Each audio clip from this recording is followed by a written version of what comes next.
Иә достар, видеоның атауында жазылғандай, мен официант болып көргенмін. Бірақ ол 3 жыл бұрын болған оқиға. Жалпы мен сол жұмысты тек қана 2 аптадай жасадым. Әрі қарай штабым жетпей қалды деп айтсам да болады. В общем, достар, сіздерге бүгін мен официант болғандағы оқиғамды айтқым келіп отыр. Айтқанымдай, бұл оқиға 3 жыл бұрын болды. Атыраудың атақты мейрамханаларының бірінде. Сол 3 жыл бұрын менде жұмыс жасағым келіп, ақша табам деген оймен сол мейрамханаға жұмысқа кірген болатынмын. Мені әрине сол жұмысқа алған болатын және барлық официанттық қызметтермен таныстырған болатын. Жұмыс мен түсінгенімше аптасына 3-4 рет болады. Әрине бұның бәрі тойлардың болуына байланысты. Есімде бар, жұмыс түс қайта 2-лерде басталса, түнгі 4-5-ке дейін созылатын болды.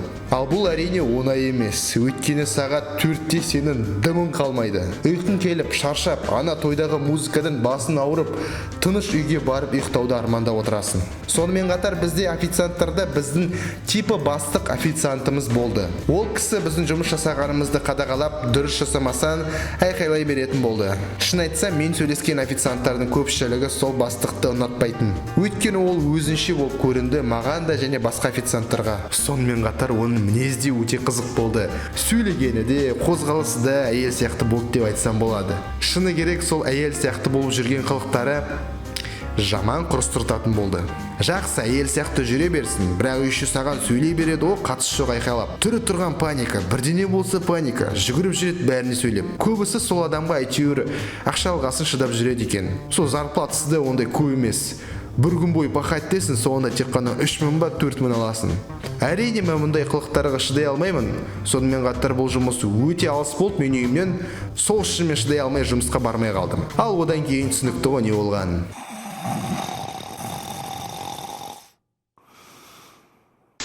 Жұмыстан солай шықтым десем де болады. Жалпы официант жұмысы былай да маған өте қиын болып көрінді. Өйткені адамдарға тамақ беріп, обслуживать ету, яғни қызмет ету оңай емес. Бізде есімде бар, әр қашанда бірдеңе жетіспей қала беретін болды. Ал адамдар сол заттарды қайта-қайта сұрай беретін болды. Сол себепті сол адамдардың айтқан заттарын алып келу үшін жүгіріп жүретін болдық сол заттарды іздеп. Ал егер де жоқ деп айтсан адамға, ол тағы сөйлей бастайды.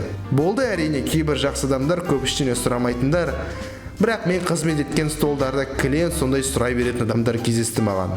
Есімде бар, біреуіне манты сияқты тағамды салып отырғанда, қолымнан тағам түсіп кетіп, ол адамның тарелкесіне құлап, шашылып қалды. Ана адамның реакциясын айтсаңдаршы. В общем, мені рукожоп деп айтуыңызға да болады. Кішкене салақсыздау болдым. Білмеймін, бәлкім бірінші рет жасағасын болар. Жалпы официант болуға да тәжірибе керек екен.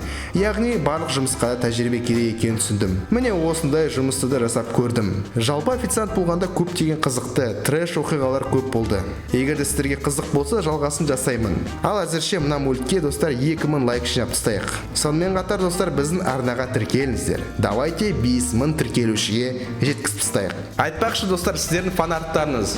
Біріншісі бұл Азамат Мендігерейден. Саған рахмет, өте күлкілі шығыпты. Екінші мен үшінші бұл керемет арттар Майки деген адамнан. В общем, сіздерге алғысым шексіз, фанарттарыңыз өте керемет шықты. Достым, егер де сенде осындай маған фанарт салып видеоға шыққың келсе, біздің пабликке тіркел, сондағы обсуждениеға лақтыр. Ссылкасы әрине описаниеда болады.